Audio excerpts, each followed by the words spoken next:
आदमी को मुझसे प्यार हो गया और इसने धोखे से मुझसे शादी की और लंदन ले आया। मैंने सोचा ये बड़ा डॉक्टर है, लेकिन जैसे तैसे इसका गुजारा होता है। पहले ये साउथ हॉल में रहता था, जहाँ लोगों के घरों के बाहर कच्चे सूखते हैं। मेरे बहुत कहने पे इसने घर ये दुनिया का सबसे बोरिंग आदमी है। इससे पूछो वीकेंड का प्लान क्या है, तो कहता है टेस्को में 25% की छूट है, घर का सामान ले आते हैं, लेक घुमाते हैं, और पार्टी के लिए गए तो उन आईटी के चार को बुला लेता है उनकी बीवियों के साथ में। उनकी बातों में और मेरी रामपुर वाली बुआ की बातों में कोई फर्क नहीं। क्या कहूँ कि शर्म से है लब सिले हुए, देखा एक ख्वाब तो ये सिलसिले हुए, फूल भी हो दरमियाँ तो फासले हुए।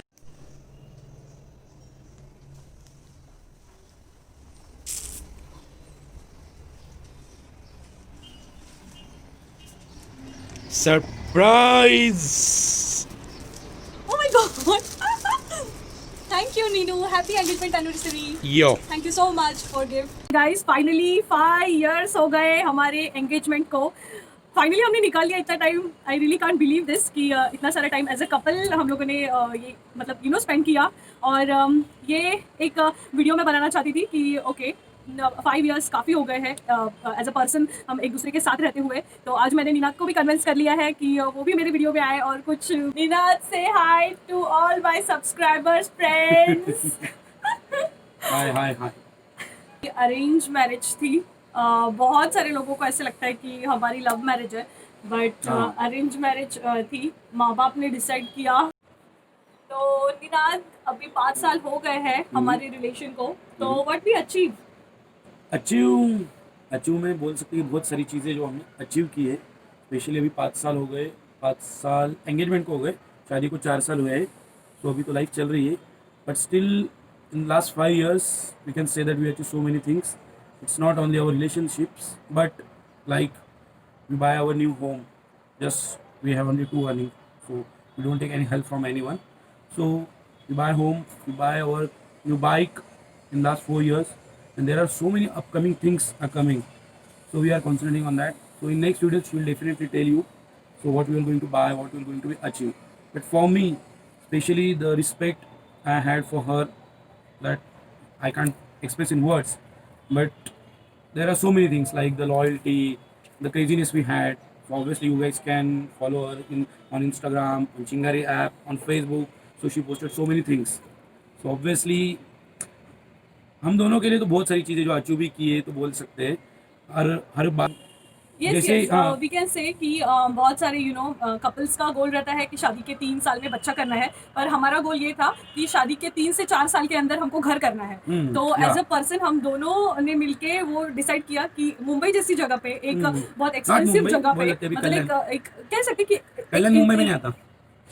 मतलब एक एक्सपेंसिव सिटी में हमने दोनों ने मिलके हमारा वो पॉइंट रखा और हम लोगों ने 1 BHK ही सही हमने ले लिया शादी के 3 साल के अंदर. और वो मुझे ऐसे लगता है कि हमारे लिए एज अ कपल और वो भी अरेंज मैरिज, हम एक दूसरे को नहीं जानते थे. तो वो हम लोग वो टाइम पे एक दूसरे को समझ भी रहे थे. At the same time goal के लिए भी हम ट्राई कर रहे थे कि गोल हमसे अचीव हो जाए. एंड यस निनाद के बारे में ये चीज़ मैं सही में कहूँगी कि he is a very good motivator as a person. वो मुझे हर चीज़ में मतलब ही कैन बिलीव एवरीथिंग. अगर मैं बोलूँ कि हाँ निनाद मुझे ऐसे करना है तो वो ही इज़ लाइक कि हाँ हाँ अपन कर सकते हैं, तू करना, मैं I will support you. At the same time अगर अगर मुझसे नहीं हो रहा है या फिर मैं इग्नोर कर रही हूँ, कभी कभी मैं बहुत लेजी हो जाती हूँ चीज़ों को लेकर, तो वो नेगेटिवली मुझे मोटिवेट करता है कि हाँ देख तुझसे नहीं हो रहा है, तू नहीं कर पाएगी. फिर इनडायरेक्टली मैं चार्ज हो जाती हूँ कि हाँ अब तो मैं करके दिखाऊंगी. और ये kind of motivation we can say हमें अच्छे रिजल्ट की तरफ लेके जा सकते हैं, लेके भी जाता है. यस और ऐसा हुआ भी है बहुत सारे टाइम्स पे. हाँ नहीं मतलब ये चीज़ हमको एट द एंड रिजल्ट हमने जो गोल सेट किया था वो हमें मिल गया. और वो एक अच्छे रिलेशन का मैं कहूँगी कि एक वो बेस होता है.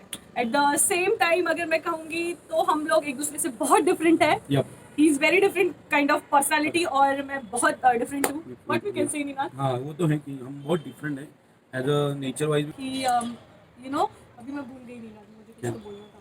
क्या बोलना अगले ब्लॉग में डाल दीजिए. जब शादी का एनिवर्सरी होगा तब डाल देना. अभी थोड़ा टाइम है और 5 महीने शादी के एनिवर्सरी में. मैं एंगेजमेंट वाला चीज़ बोलने वाली थी कि हाँ ज़रूरी नहीं कि हमारे रिलेशन में जो चीज़ें हम पे लागू है वो मतलब कोई और रिलेशन में है उनको भी वो चीज़ सेम अप्लाई हो सकती है. पर येस अगर कोई भी प्रॉब्लम आए, हर चीज़ ईजी नहीं होती, हार्ड बहुत सारी चीज हमको डिसाइड करना है कि हमको वो इजीली या काम माइंड से उसको टैकल करना है या इरिटेट होके झगड़े करके खुद का पीस ऑफ माइंड खराब करके वो चीज़ उसको टैकल करना है।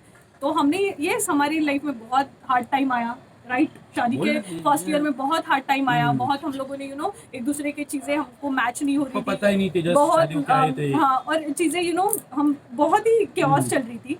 पर धीरे धीरे फिर उसने भी इनिशिएटिव पूरा लिया मेरे लिए, मैंने भी इनिशिएटिव पूरा लिया कि ओके हम समझ सकते हैं एक दूसरे को, और धीरे धीरे बॉन्ड हमारा अब तक तो हाँ यस बढ़ता गया, बहुत है। और एज अ पर्सन और वी कैन से रिलेशनशिप में सबसे इम्पोर्टेंट है रिस्पेक्ट। वो तो है, एक दूसरे की रिस्पेक्ट करना पब्लिकली। अगर आपको XYZ मतलब आपके हस्बैंड का अगर आपको गलत लग रहा है कि यहाँ पे गलत बोला गया है या फिर उसने पब्लिकली ये गलत बोला है, तो वही आंसर करने से अच्छा आप मतलब अगर हम अकेले में हैं तो वो चीज़ें आप एक्सप्लेन कर सकते हो कि ये चीज़ अच्छी लगी नहीं लगी, तो वो चीज़ हो जाती है कि उसका रिस्पेक्ट मेरे लिए बिल्ट हो जाता है कि हाँ उसने मुझे कहीं इंसल्ट नहीं किया। और वो सेम वे मतलब ये चीज़ें मुझे ऐसे लग रहा है कि इतने मतलब ये लर्निंग मेरे लिए यही थी कि हम एक दूसरे का मिरर है। अगर वो एंग्री है तो कहीं ना कहीं मैंने उसको वो एंगर दिया है, अगर वो हैप्पी है तो कहीं ना, अगर मैं हैप्पी हूँ तो कहीं ना कहीं वो हैप्पीनेस उसने मुझे पास ऑन किया है। तो एट द कंक्लूजन मैं यही बोलना चाहूँगी कि वी आर मिरर, एक दूसरे का मिरर है हम। अगर वो चीज़ मुझे कोई भी मोटिवेशन दे रहा है, अगर वो मुझे कोई कंट्रीब्यूशन दे रहा है, वो फ्रेंडशिप दे रहा है, वो डेडिकेशन दे रहा है, वो एंगर दे रहा है, कुछ भी वो एग्जैक्टली मैं उसको दे रही हूँ इसलिए वो मुझे मिल रहा है चीज़। तो बट जैसे हो जाए। और हाँ ये भी जरूरी नहीं है कि आप हमेशा चॉकलेट देके या फिर गिफ्ट एक्सपेंसिव देके कि हाँ कि भाई मैंने अभी तुझे ये रिंग दे दी मतलब हमारा हो गया, ऐसे नहीं होता। अचीव करने के लिए कंट्रीब्यूशन लगता है, कंट्रीब्यूशन में फिर वो कुछ भी आ सकता है, वो किचन का काम भी आ सकता है। He is the man. हाँ ओ मैं ये चीज़ में सही में आई एम रियली लकी कि वो मुझे कभी ही इज लाइक कि ओके प्रणाली अगर तू सब्जी बना रही है मैं कट करके देता हूँ, आई डोंट माइंड। तो ऐसे काइंड ऑफ कंट्रीब्यूशन जो सबको ही करना भी चाहिए, तो मेरे लिए वो इजी भी हो जाता है। और नेक्स्ट टाइम अगर वो बिजी है तो मैं खुद ही समझ जाती हूँ कि ओके आई डू अंडरस्टैंड। एक अच्छा टाइम मैनेजमेंट भी है, जहाँ पे 1 घंटे का काम होगा अगर वो 15 या 20 मिनट में हो रहा है तो क्यों नहीं भाई, तुम्हारा आधा घंटा बच रहा है। यस आधा घंटा। तो बस लास्टली अब मीनाज सिर्फ हम कंक्लूजन करते हैं, लास्ट 5 इयर्स में तूने क्या क्या लर्न किया? लर्न रिस्पेक्ट करो एक दूसरे का, बी लॉयल विथ, जैसे सबसे नॉट ओनली हर एक बंदे से लॉयल रहो। देन जो भी हमारी क्रेजीनेस है हर चीज़ को लेकर कंटिन्यू रहे। देन सबसे मेन बात तो फिर टाइम, एक दूसरे को टाइम दो। और सबसे मेन मुझे लगता है कि बी अ स्पोर्टिव, हर चीज़ के लिए चाहिए। तो ये 5 चीज़ें वो तो कम एप्लीकेबल तो है हर चीज़ के लिए, पर और इसमें इंप्रूवमेंट होगा तो और अच्छी बात है। बस इतना ही। अगर तू बता कि तू क्या है वो 5 चीज़ें जो चाहती खुद में और अभी अगर मैं कंक्लूजन करना चाहूँ तो 5 पॉइंट्स में मैं कंक्लूजन करूँगी कि मैंने क्या लर्न किया लास्ट 5 इयर्स में। सबसे पहले मैंने कि फ्रेंडशिप कैसी होनी चाहिए, रिलेशनशिप में फ्रेंडशिप होना ज़रूरी है। सेकंड मोटिवेटर, कि सामने वाला अगर बोल रहा है कि वो चांद तोड़ के लाने वाला है तो उस पर भी बिलीव करो, उसको मोटिवेट करो, शायद वो सही में चांद तोड़ के दे दे। थर्ड अगर मैं बोलूँगी तो कंट्रीब्यूशन इक्वल होना चाहिए। यस कभी कभी हार्ड टाइम आता है, कभी कभी मैं मेंटली कोलैप्स होती हूँ, कभी कभी वो इमोशनली डाउन रहता है, तो जब भी मैं मेंटली कोलैप्स होती हूँ वो 90% एफर्ट देता है और मैं सिर्फ 10% देती हूँ। कभी कभी वो मतलब क्योस रहता है तो मैं अपने 90% एफर्ट देती हूँ, पर ये कभी कभी होना चाहिए। और मोस्ट ऑफ टाइम जो नॉर्मल रेगुलरली चल रहा है तो वो 50-50 कंट्रीब्यूशन इज मस्ट। और अगर बाद में बोलूँ यस डिफरेंसेस, हम एक दूसरे के डिफरेंसेस बहुत प्यार करते हैं कि उसको स्पोर्ट्स से रिलेटेड चीज़ें पसंद है जिसके मैं बिल्कुल दूर दूर तक नहीं हूँ, मुझे बिल्कुल नहीं आता कुछ स्पोर्ट्स बट वो है तो आई लव दैट कि ओके जिम में जाने से अच्छा वो स्पोर्ट में अगर अच्छा कर रहा है, उसको खेलना पसंद है तो वो उसके खाली टाइम में वो चीज़ कर सकता है। I really don't mind. और वो भी मुझे, मैं तो कुछ करती रहती हूँ उसमें भी मोटिवेट करते रहते हैं कि हाँ ये भी कर तू वो भी कर। डिफरेंसेस कम्प्लीटली वही है। और एक क्या बोल सकते हैं, और यस झगड़े बहुत सारे होते हैं, ऐसा नहीं है कि सारी गुडी चीजें हैं कि हाँ बहुत प्यार है, मतलब ऐसे फाइट नहीं होती, तू मैं होती, तू मैं हाँ यस तू मैं बहुत हार्ड कुत्तों की तरह हम लोग लड़ते हैं। मजा आता है भाई। और उसके बाद जब कंक्लूजन पे निकल जाते हैं हम लोग, मतलब ये होता है कि अगर कोई एक चीज को लेकर हम दोनों की लड़ाई हो रही है, पर एट द एंड वो उसका रिजल्ट कुछ अच्छा आता है और हम इम्प्रूवमेंट कर जाते हैं, मतलब वो और चीज वो पे करना भी हमारा चाहिए, रिपीट झगड़ा नहीं होता, करना भी चाहिए। न्यू झगड़ा होता है, हर न्यू चीज के लिए न्यू होता चीज के है, लिए। ताकि वही पुरानी चीज के लिए हम पुरानी चीज के लिए रिपीट होता है। तो एक ग्रोइंग रिलेशन के लिए ये बहुत इंपॉर्टेंट है कि important एक है, चीज मुझे पे लगता रिपीटेबल झगड़ा नहीं हो, यू नो, कहीं ना कहीं कंक्लूजन निकले और हम आगे बढ़ जाए, न्यू चीजों पे झगड़ा और करें। ऐसा भी नहीं कि मतलब हम दोनों ही, आपको जैसे मोटिवेट करने वाले भी बहुत लोग मिलेंगे, जैसे हमारे पेरेंट्स हैं, इसके मॉम डैड, मेरे Yes, mom dad, yes, yes, brothers sisters, family में जो भी मेंबर है, इवन आपके सराउंडिंग में भी ऐसे लोग मिलते हैं जो आपको हर एक छोटी छोटी चीज़ के लिए मोटिवेट करते हैं। और ऐसा नहीं कि सिर्फ रिलेशनशिप में मोटिवेट, आप सेल्फ आइसोलेट मतलब एनालाइज कर सकते हैं, इसको भी मैं बताता हूँ, ये भी मुझे कुछ चीज़ें बताती है। जब इतनी सारी जो हमने पॉइंट्स कहे हैं वो एक बार हमने सीख लिए या समझ लिए, उसके बाद लव अपने Yes. आप फील होने लगता है एक दूसरे के लिए।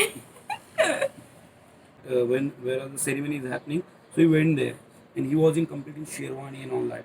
There are near about 500 to 600 people are sitting there.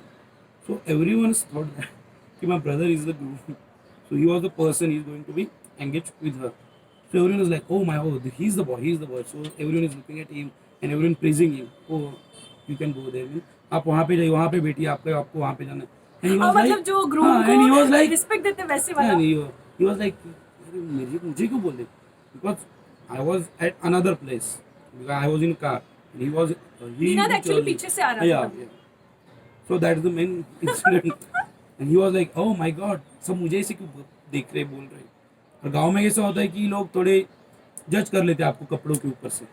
ये है. हाँ, मतलब Yes. कि शेरवानी पहना है, मतलब दूल्हा तो तो यही कंप्लीट है। शेरवानी पहन के आया, ये बहुत आया. ज्यादा तो एकदम से सच है। 500-600 लोग ऐसे देख रहे कि भाई साहब ये तो कोई हाँ, यही होगा, शायद और यही एक- होगा. और एक चीज, निनाद का वेट, मैं अभी एंगेजमेंट का एक फोटो डालूंगी, उसमें देखना उसका वेट कितना ज्यादा था, और अभी लड़का full Yeah, you know I was, transformation हो गया उसमें। मेरा जहाँ तक देखा है तो before engagement means before marriage I was 91 and 92 kg. Right now it's 76. So I lost. एक बात So हुई, thanks to हाँ, me. शादी का खाना। के बाद मैंने एकदम क्या बोले कड़क वाली रोटी खा खा के मेरे पेट को मार मार के मेरा वेट कम हो गया. अच्छा, मतलब मैं कड़क रोटी बनाती हूँ, मतलब अभी शुरू हो गए ना, मतलब झगड़ा कैमरा के सामने नहीं करना है निनाद, वैसे कैमरा बोलते पे हमको हैं, अच्छा अच्छा ही बोलना था, तो भूल अच्छा गया। नहीं सब बोलना चाहिए. ओके, चलो guys, thanks for thanks for watching this video. आज का होपफुली हमारा यू नो एक relationship advice, at the same time हमने भी क्या सीखा, निनाद ने आज जो भी बोला वो एकदम नेचुरली बोला, उसमें कुछ सोचा नहीं था, या फिर हमने कुछ भी, मुझे पता नहीं था कि ये सारी चीज़ें बोलेगा।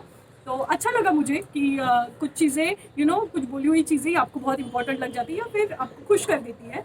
तो मेरे लिए तो बहुत ही अच्छा ये मतलब यू नो ये कन्वर्सेशन था फ्रंट ऑफ कैमरा। तो I am completely happy with it, and hopefully अभी और ऐसे टाइम आए, बहुत सारा यू नो हम सीखे चीज़ें, न्यू सीखते जाए और हमारे रिलेशन को हम और यू नो सुधारते जाए। और एट द सेम टाइम यहाँ पे जितने भी मेरे मैरिड सब्सक्राइबर हैं, एट द सेम टाइम जो मैरिज करने वाले हैं और या फिर यू नो ऑलरेडी मैरिड है, जो हमसे ज़्यादा ईयर्स उनके शादी को या एंगेजमेंट को हो चुके हैं, तो आप you definitely you know comment on that, आपका क्या यू नो व्यू है रिगार्डिंग दिस। आप प्लीज़ कमेंट कीजिए, लेट अस नो कि हम लोग राइट ट्रैक पे है या नहीं, और जिनकी शादी अब तक नहीं हुई है या फिर यू नो होने वाली है, उनको तो ये सारा यू नो 5 ईयर्स का हमने चीज़ें बता दी है। तो होपफुली आपके लिए भी बहुत बेनिफिशियल होगा, क्योंकि शादी एक ऐसी चीज़ होती है ना कि ये लाइफ टाइम के लिए है। तो लाइफ टाइम के लिए अगर आप कंटिन्यूसली इम्प्रूवमेंट चेंज लाते रहे आपकी पर्सनैलिटी में एज़ पर योर पार्टनर, तो आप यू नो इम्प्रूव करोगे, आप खुश रहोगे। That's it for today. Thanks for watching this video again, and definitely you can share and subscribe my video. Okay, bye. Thank you.